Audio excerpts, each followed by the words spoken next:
6.1 का हम लोग क्वेश्चन नंबर 5 पढ़ने वाले ये वाला, ठीक है। इसमें ROS को 1/2 इतना प्रूफ करना पड़ेगा, ठीक है। इस क्वेश्चन में ये दिया हुआ है कि ये फिगर यहाँ दिया हुआ है, ठीक है।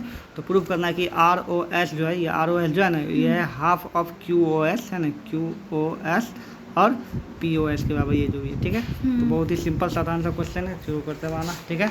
तो ये रहा फिगर बना दिया यहाँ पे, ठीक है। इसमें बस यही तुमको करना है कि दोनों दो बार ROS, देखो ये ROS है ना, ROS है ना, तो ROS को क्या लिख सकते हैं बताओ, ये बड़का में छोटका घटा देंगे तो नहीं निकल जाएगा ये, ठीक है। तो वही लीजिए, ठीक है।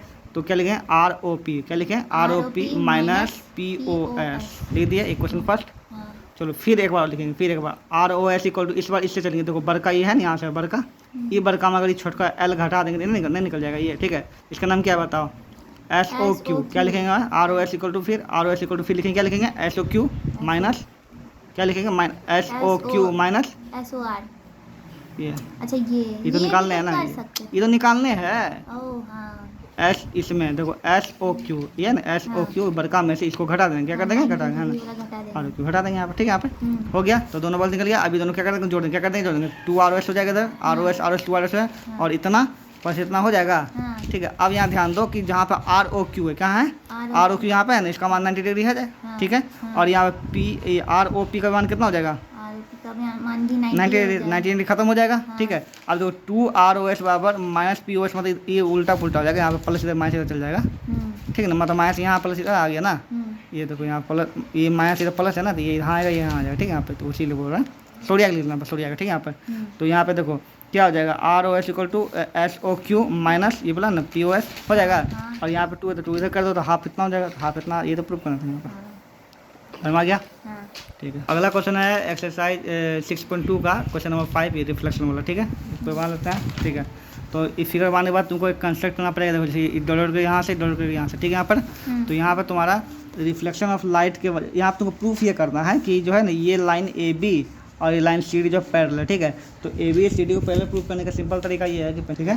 तो ये इसका मतलब ये अगर हम इतना बार इतना प्रूफ करें, क्या प्रूफ करते हैं, ये एंगल बराबर प्रूफ कर देता है, जेड ना बन रही है ना, तो जेड बन जाएगा, इसका मतलब क्या, ये दोनों पैरेलल तभी नहीं दोनों हो जाएगा अल्टरनेटिव, ठीक है। इसको प्रूफ करने क्या करना पड़ेगा, तुमको लाइन खींचना पड़ेगा इससे और इससे, ठीक है। यहाँ पे तो ये चूंकि लाइट रिफ्लेक्ट कर, क्या कर रहा है, लाइट रिफ्लेक्ट कर रहा है ना, तो लाइट का नियम है कि ये एंगल इक्वल होता है, ये एंगल क्या होता है इक्वल, दोनों इक्वल, ये दोनों इक्वल होता है एक दूसरे का, मतलब जब लाइट रे ऐसे जाता है नीचे करता है ना, ठीक ना, तो उस पर लाइन ही पड़ता है, तो ये एंगल इक्वल होता है, और वही उसी पर यहाँ पर भी लाइट ऐसे जा रहा है, तो ये एंगल इक्वल, ठीक है। तो इसीलिए हम लिखें एंगल 1 इक्वल टू एंगल 2, क्या लिखें एंगल 1 इक्वल टू एंगल 2, उसी पर angle 3 equal to angle 4, reflection of light कर लो, लिख दिए, ठीक है। ओके, अब देखो एंगल 2 इक्वल टू एंगल 3 हो जाएगा, क्योंकि ये दोनों पैरेलल है ना, तो ये ऐसे करें जेड बना दो, जेड बनाना, तो एंगल 2 इक्वल टू एंगल 3 हो जाएगा, एंगल 2 इक्वल टू एंगल 3, ठीक है।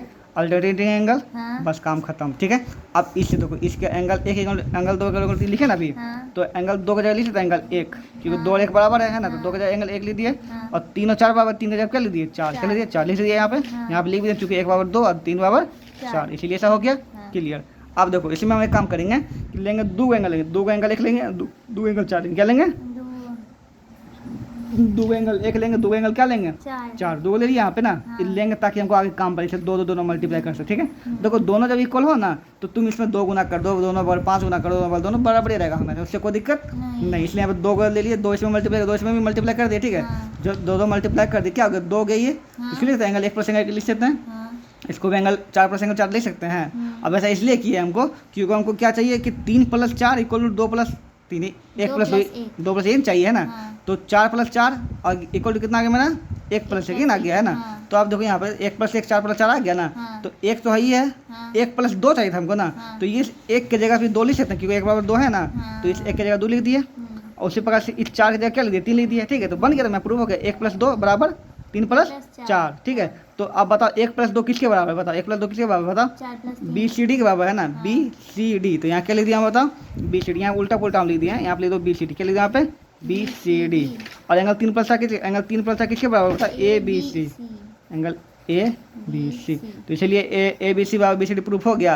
अगर ABC या BCD बराबर, इसका मतलब दोनों क्या है parallel, hence AB parallel CD, ठीक है। क्यों अल्टरनेटिव एंगल्स।